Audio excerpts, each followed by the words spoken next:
പുതിയൊരു വീഡിയോയിലേക്ക് സ്വാഗതം. 2008 തുടങ്ങിയ IPL ഇന്നിപ്പോൾ 2023 15ാമത്തെ എഡിഷനാണ് നടക്കാൻ പോകുന്നത്. ഈ ഒരു സമയത്തിനിടയിൽ നമുക്കറിയാം 2008 കേവലം 503 കോടി രൂപ മാത്രമുണ്ടായിരുന്ന രാജസ്ഥാൻ റോയൽസ് ഇന്ന് ഏറ്റവും ഒടുവിൽ വന്ന ടീമായിട്ടുള്ള ലക്നൗ സൂപ്പർ ജയൻസിന് വേണ്ടി മുടക്കിയിട്ടുള്ളത് 7000 കോടി രൂപയാണ്. ഇത്രയും ഉയർന്ന തുക IPL ടീമുകൾക്ക് വേണ്ടി മുടക്കുമ്പോൾ ടീമുകൾക്ക് ലാഭമാണോ നഷ്ടമാണോ എന്നതിനെക്കുറിച്ചാണ് ഇന്നത്തെ ഈ വീഡിയോയിലൂടെ നമ്മൾ പരിശോധിക്കാൻ പോകുന്നത്. ലോകത്തിലെ തന്നെ ഏറ്റവും മൂല്യമേറിയ സ്പോർട്സ് കോമ്പറ്റീഷനായി IPL മാറുന്ന ഈ ഒരു സമയത്ത് നമുക്ക് നോക്കാം എന്തൊക്കെയാണ് IPL ടീമുകളുടെ വരവുകളും ചെലവുകളും എന്നുള്ളത്. നമുക്കറിയാം IPLൽ വിജയിക്കുന്ന ടീമിന് 20 കോടി രൂപയാണ് ലഭിക്കുന്നത്. പഞ്ചാബ് കിങ്സ് 11 അവരുടെ ഒരു താരമായിട്ടുള്ള സാം കറന് വേണ്ടി തന്നെ 18.5 കോടി രൂപയാണ് മുടക്കിയിട്ടുള്ളത്. പിന്നെ എന്താണ് IPLൽ നിന്നുള്ള ലാഭം എന്ന് നമുക്ക് പരിശോധിക്കാം. IPL ടീമുകളുടെ ഏറ്റവും പ്രധാനപ്പെട്ട ചെലവുകൾ എന്ന് പറയുന്നത് ഈ പറയുന്ന IPL താരങ്ങളുടെ സാലറി, അതുപോലെ തന്നെ കോച്ചിങ് ആൻഡ് സപ്പോർട്ടിംഗ് സ്റ്റാഫുകളുടെ സാലറി തുടങ്ങിയവയും അതുകൂടാതെ ട്രാൻസ്പോർട്ടേഷൻ ചെലവുകൾ, അക്കോമഡേഷൻ ചെലവുകൾ, ട്രെയിനിങ് ചെലവുകൾ തുടങ്ങിയവയൊക്കെയാണ്. ഇതെല്ലാം കൂടി ഏകദേശം 200 കോടി രൂപയോളം വരും. ഇതല്ലാതെ ഇനി ഈ ചെലവുകൾ മീറ്റ് ചെയ്യാനുള്ള വരവുകൾ എന്തൊക്കെയാണ് എന്ന് നമുക്ക് നോക്കാം. IPL ടീമുകളുടെ പ്രധാനപ്പെട്ട വരുമാനങ്ങളിൽ ഒന്നാണ് ഗ്രൗണ്ടുകളിൽ നിന്ന് ലഭിക്കുന്ന ടിക്കറ്റ് ഇനത്തിലുള്ള വരുമാനം. മുംബൈ ഇന്ത്യൻസിൻ്റെ ഹോം ഗ്രൗണ്ടായിട്ടുള്ള വാങ്കഡെ സ്റ്റേഡിയത്തിൽ നടക്കുന്ന ഒരു മത്സരത്തിൻ്റെ ടിക്കറ്റ് വരുമാനത്തിൽ 80% മുംബൈ ഇന്ത്യൻസിന് ലഭിക്കും. ബാക്കി 20% മുംബൈ ക്രിക്കറ്റ് അസോസിയേഷനാണ് ലഭിക്കുക. ഇങ്ങനെയുള്ള വരുമാനം ഏകദേശം 4 കോടി രൂപ മാത്രമേ വരികയുള്ളൂ. ഇതാണ് ടിക്കറ്റ് ഇനത്തിൽ നിന്നുള്ള വരുമാനം. മറ്റൊരു വരുമാന സ്രോതസ്സാണ് മെർച്ചൻഡൈസുകളുടെ വിൽപ്പന എന്നുള്ളത്.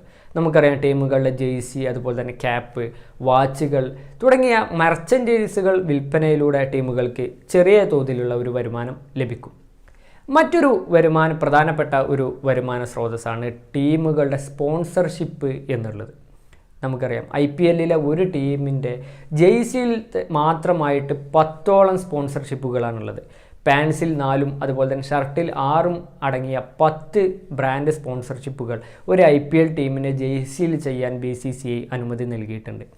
ഇതിലെ ബ്രാൻഡിൻ്റെ വലുപ്പത്തിനനുസരിച്ച് അല്ലെങ്കിൽ സ്പോൺസർഷിപ്പ് ചെയ്യുന്ന പരസ്യത്തിൻ്റെ വലുപ്പത്തിനനുസരിച്ചെല്ലാം റേറ്റുകൾ വ്യത്യാസപ്പെട്ടിരിക്കും. ഇത് പ്രധാനപ്പെട്ട ഒരു വരുമാന സ്രോതസ്സാണ്. മറ്റൊരു പ്രധാനപ്പെട്ട സ്രോതസ്സാണ് നേരത്തെ നമ്മൾ സൂചിപ്പിച്ച IPL ചാമ്പ്യന്മാരായാൽ ലഭിക്കുന്ന അല്ലെങ്കിൽ റണ്ണറപ്പായാൽ ലഭിക്കുന്ന തുക എന്നുള്ളത്. ചാമ്പ്യനായ ഒരു ടീമിന് 20 കോടി രൂപയും റണ്ണറപ്പാകുന്ന ഒരു ടീമിന് 12 കോടി രൂപയും BCCI നൽകും. ഈ തുക പകുതി ടീമിൻ്റെ ഓണേഴ്സിനുള്ളതും ബാക്കി ടീമിലെ പ്ലെയേഴ്സ് തുല്യമായി പങ്കിട്ടെടുക്കുകയുമാണ് ചെയ്യാറുള്ളത്. ഇതിൽ നിന്നും വളരെ ചെറിയൊരു തുക മാത്രമേ ടീം ഉടമകൾക്ക് ലഭിക്കുകയുള്ളൂ എന്ന് നമുക്ക് മനസ്സിലാക്കാം. മറ്റൊരു പ്രധാനപ്പെട്ട വരുമാന സ്രോതസ്സാണ് മീഡിയ റൈറ്റ്സിൻ്റെ വിതരണം എന്നുള്ളത്. നമുക്കറിയാം IPL 2008 തുടങ്ങുന്ന സമയത്ത് സോണി 800 കോടി രൂപക്കാണ് IPLൻ്റെ സംപ്രേഷണ അവകാശം 10 കൊല്ലത്തേക്ക് കരസ്ഥമാക്കിയത്.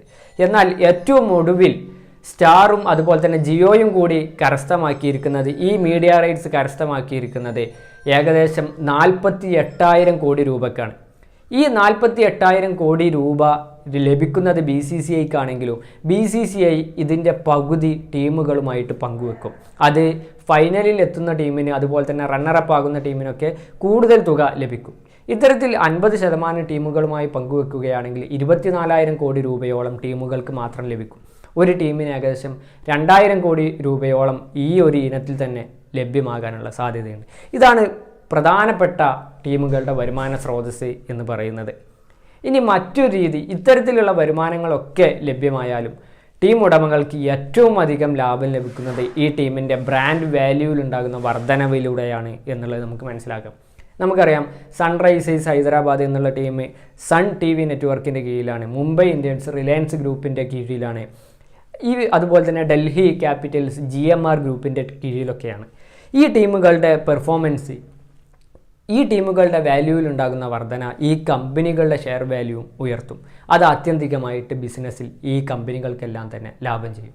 ഇതുകൂടാതെ ഈ കമ്പനികളിലുള്ള തങ്ങൾക്കുള്ള ഷെയർ വാല്യൂ അല്ലെങ്കിൽ തങ്ങൾക്കുള്ള ഓഹരി പങ്കാളിത്തം ഇവർക്ക് വിൽക്കുന്നതിലൂടെയും വൻതോതിലുള്ള ലാഭം ലഭിക്കുന്നതാണ്.